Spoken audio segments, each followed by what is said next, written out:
Happy Friday, everyone. Wanted to come on today and try something new.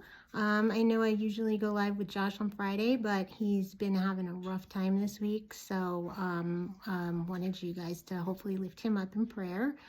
And wanted to go ahead and try something new I've been thinking about, which is sharing something called 5 on Friday, where I want to just share 5 things that happened during the week that could hopefully help uplift others. So I wanted to start by sharing a story something that happened at my mom's memory care when I went to visit her this week. There's a lady there that's been there for a while now and gotten to know her pretty well. And she's definitely progressed in her disease. And it's heartbreaking to watch. Anyways, her daughter came to visit out of town and she was having a really hard time with her. And she had wandered into a room that I was sitting with my mom, my daughter, and I could tell she was clearly struggling. And so I asked her if I could be of help. And she said yes. Anyways, the woman was very, very agitated and just could not sit still. And she was grabbing things that she really shouldn't have been, and it was really upsetting her daughter. And she was just so exhausted, this woman. It really just breaks your heart.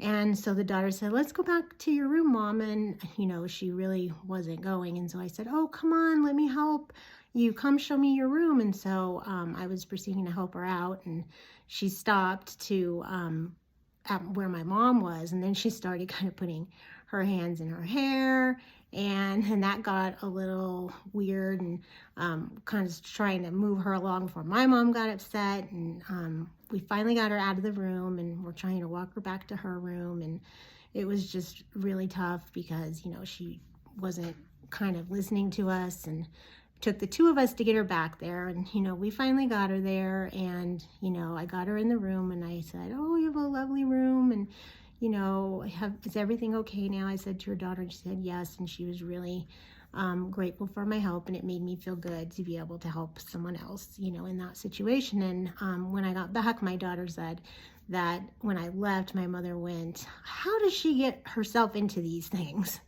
And my daughter said, "Well, you're the one that taught her how to be kind."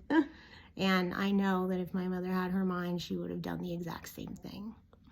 So that was something that I wanted to share, that we can still find something good in something that's so difficult. And then the next thing I wanted to share was what's going on in my Etsy. Very busy making Valentine's tutus this week, which I am extremely grateful for, and I will give you a sneak peek of that here at the end. I also found out about a new thing here in Denver. Actually, my husband found it in Westward. It's a new startup company, small startup called Bodega 38, and they're going to try to help promote small businesses here in Denver to shop local. And I'm really excited about it, and I'm looking forward to seeing where that goes. So keep a lookout for more about that. Today is also Holocaust Remembrance Day, and we never ever want to forget that. We never want anything like that to ever happen again. And if you have anybody in your life that was in the Holocaust, or is still alive and can tell those stories, listen, it's something, like I said, no one should ever forget. I also wanted to talk a little bit about prayer. And I just posted something this morning about giving thanks in all circumstances.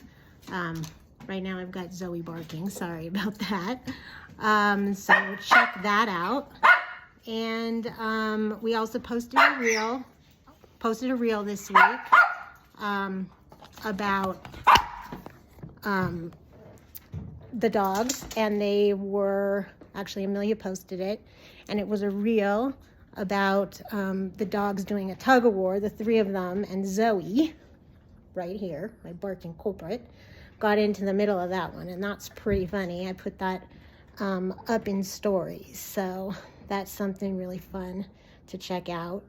And another story I wanted to share, which I've wanted to share for a little while now, was something I heard from a rabbi here in Denver, Rabbi Emily Hyatt, was a couple of weeks ago during Friday night Shabbos service, and it really spoke to me. And it was her talking about when Moses, was sent down the river. It was in Exodus, and how when Pharaoh's daughter found him, she looked in the basket. And she related that to, real life today, that, we don't take the time to look. What if she hadn't have looked in that basket and found him? Just think about how different things would have been. So that's just my message, is take the time to stop and look. And I hope that some of what I've shared today has been uplifting for you. And let me also I wanted to just see if I could change this around, but I don't know if I can. So let me turn it this way and you can see the tutu that I'm working on today. I hope you guys can see that. I'm not sure why the turnaround button isn't working. But anyways, and let's just maybe hopefully end this in prayer. We need to be praying for the world, especially for all the bad things that have happened this week, the gun violence, the horrible, awful thing that happened down in Tennessee, and continue to pray for the people in Ukraine. And just hopefully something I said today help uplift someone. And I hope you all have a great week and great weekend. And it's warm where you are. Bye, friends.